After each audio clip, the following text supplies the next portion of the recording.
A graça e a paz do Senhor Jesus Cristo a todos. Como um devocional da nossa EBD, o tema tratado hoje será: Sua atitude determina os resultados. O texto base encontra-se no livro de Juízes, capítulo 8, dos versículos 1 ao 21. Eu peço aos irmãos que leiam calmamente, porque é um livro é um texto muito longo e nós temos o tempo determinado aqui para a nossa lição. Então, eu gostaria de trazer um resumo do que é tratado nesse texto de Juízes 8, do versículo 1 ao 21. Em Juízes 8, nós vemos que os eframitas ficaram muito descontentes com Gideão por não tê-los chamados para a batalha contra os midianitas. Eles se acalmaram quando Gideão os elogiou, apontando o bom trabalho que eles haviam feito. Enquanto Gideão e seus homens haviam matado muitos dos soldados midianitas comuns, os efraimitas haviam matado os 2 príncipes midianitas. A qualidade da colheita de Gideão não se compara à da colheita dos efraimitas, conforme Juízes 8, do 1 ao 3. Então vivemos em um mundo onde a maioria das pessoas tem uma opinião sobre o que fazemos. Elas querem se envolver, elas querem controlar, dominar. Mas não é essa a vontade de Deus para a nossa vida. O controle das nossas vidas deve estar nas mãos do Senhor. E eles não foram chamados, porque não foi essa a instrução do Senhor. Então, para a batalha, foram os 300 homens que Deus escolheu, e este é o segredo da vitória. Não se preocupe com a satisfação que terá que dar, apenas siga a direção de Deus, faça dela o seu principal alvo, a sua meta. Não pense em atender às expectativas das pessoas, porque certamente quando a gente olha para as pessoas ou espera a opinião de alguém, a gente vai se frustrar. Então, como esboço desse capítulo de Juízes 8, do versículo 1 ao 3, Gideão ele age de forma pacífica com os efraimitas que estão ali ofendidos por não terem sido chamados à guerra. Do versículo 4 ao 17, Gideão persegue os midianitas. Capítulo 8, 18 ao 21, Gideão mata os reis midianitas. E é aqui que nós vamos abordar. Gideão mata os reis midianitas. Então, quanto ao próprio Gideão, ele não descansaria até matar os reis inimigos. Não foram apenas líderes midianitas, mas também mataram os irmãos de Gideão. Juízes 8, versículo 4 e 5.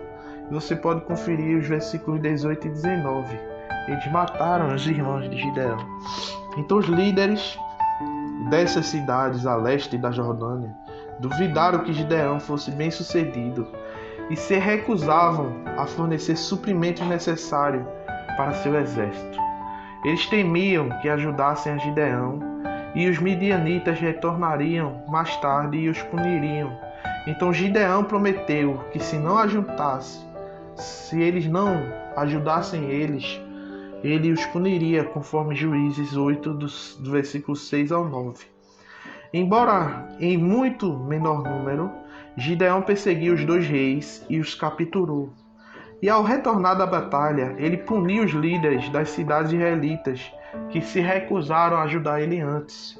E ele mesmo matou os reis que mataram os seus irmãos, conforme Juízes capítulo 8, versículo 10 ao 21. Nós vemos aqui, amados, que existia ali o culto a Baal.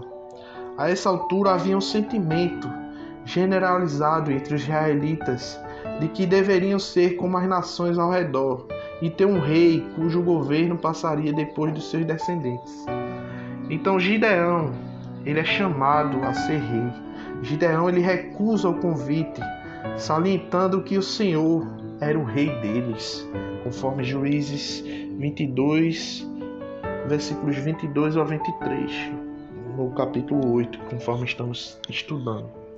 Então, embora ele continuasse a exercer alguma liderança em Israel, Gideão, ele não era o grande líder em paz, que ele sempre estava em guerra. Então, como Arão havia feito uma vez, ele fez um símbolo material do Deus invisível, e isso logo levou o povo à idolatria, conforme Juízes, versículos 24 ao 28. Então, apesar, amados, de sua recusa em ser rei de Israel, Gideão mostrou uma tendência ao estilo de vida típico dos reis da vizinhança, das nações vizinhas. Assim como eles, ele construiu uma grande família de esposas, concubinas e filhos. Então, quando ele morre, o povo facilmente se volta ao culto a Baal. Em sua segurança e prosperidade, o povo se esquece o Deus que salvara, o Deus que salvou eles. O ponto-chave desta lição é nas mãos de Deus.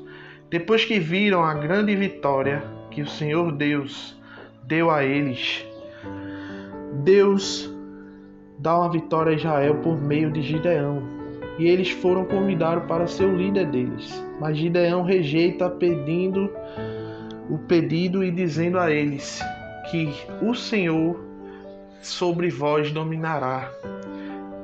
Então, a grande lição que nós aprendemos é que em todo momento estamos tentando terceirizar a rota da nossa vida e colocar nas mãos de outras pessoas, porque se der errado, a responsabilidade não é nossa. No deserto, quando qualquer dificuldade vinha, os filhos de Israel reclamavam e queriam voltar para o deserto, para o Egito. Mas quando tudo ia bem, não havia gratidão. Então a resposta aqui de Gideão, ela é fantástica. Ele diz: deixe Deus governar a sua vida e dirigir seus passos. Em outras palavras, ele está dizendo isso a Israel. Então, se nós deixarmos Deus dirigir nossas vidas e dirigir nossos passos, se nós fizermos isso, se você fizer isso, sua vida será conduzida a lugares altos. Que nós possamos ser conduzidos por Deus para onde Ele quer nos mandar. Que nós possamos ter a atitude de buscar o melhor que Deus quer para nossas vidas. Gideão, ele foi chamado para ser rei. Ele poderia ter em seu coração a vontade de dominar sobre o povo, mas ele reconheceu o senhorio de Deus em sua vida. E ele disse: não, quem vai governar a vocês não sou eu como rei, mas o Rei dos Reis que vai governar a vida de vocês. Jesus abençoe neste dia todos vocês.